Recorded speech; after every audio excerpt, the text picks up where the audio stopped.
দ্বাদশ জাতীয় সংসদের তৃতীয় এবং 2024-25 অর্থবছরের বাজেট অধিবেশন বসে বুধবার বিকেল 5টায়। অধিবেশনের শুরুতে ইরানের প্রেসিডেন্ট ইব্রাহিম রাইসি ও বাংলাদেশের 3 সংসদ সদস্যের মৃত্যুতে শোক প্রস্তাব পাশ হয়। এরপর সংসদ সদস্যদের বিভিন্ন প্রশ্নের উত্তর দেন প্রধানমন্ত্রী শেখ হাসিনা। বিভিন্ন প্রকল্প শেষ করতে দেরি হওয়ায় ব্যয় বাড়ে জানিয়ে এ বিষয়ে সতর্ক থাকতে সব মন্ত্রণালয়কে নির্দেশ দেন প্রধানমন্ত্রী। বিভিন্ন ত্রুটি বিচ্যুতি থাকায় চলমান প্রকল্পসমূহ নির্ধারিত সময়ে সমাপ্ত হয় না, ফলে প্রকল্প অন্তর্ভুক্ত কাজের বাস্তবায়ন অগ্রগতি যেমন ব্যাহত হয়, তেমনি যথাসময়ে প্রকল্পের সুবিধা প্রাপ্তি থেকে উপকারভোগীরা বঞ্চিত হয়।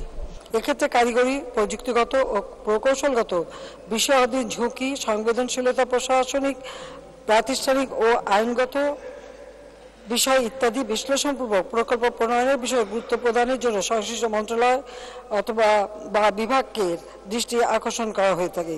জানান, কর্মীদের মালয়েশিয়া যাওয়া নিয়ে যে সমস্যার সৃষ্টি হয়েছে, এতে কারো গাফিলতি আছে কিনা খতিয়ে দেখা হবে।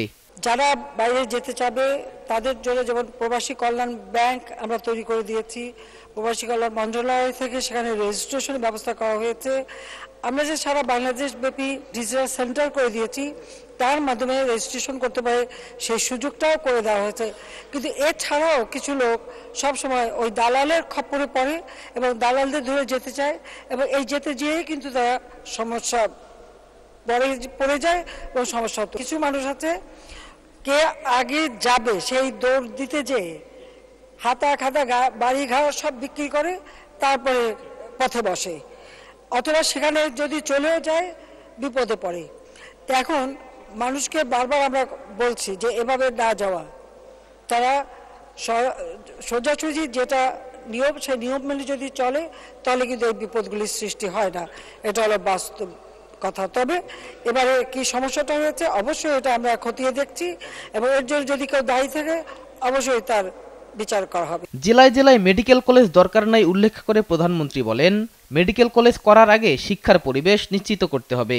আসলে বাঙালি হুজুগে বাতে, যখন একটা কিছু করবেন তখন সবার ঘরের দরজা একটা করে চাই। যেমন এয়ারপোর্ট, এখানেই একজন মানুষ সংসদ সদস্য বলে দিলেন তার জেলায় এয়ারপোর্ট, আর জেলায় জেলায় এয়ারপোর্ট হয় না।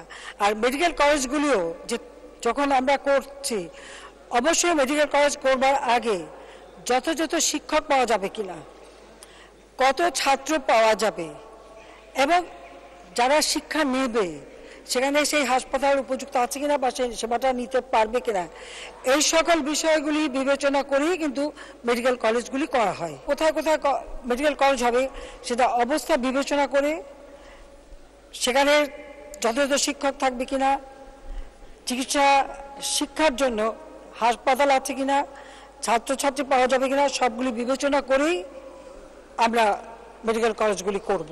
দলমত নির্বিশেষে সবাই আওয়ামী লীগের উন্নয়নের ফল ভোগ করছে বলেও জানান সরকার প্রধান। শাহিদুজ্জামান সাকিব, দেশ টিভি, ঢাকা।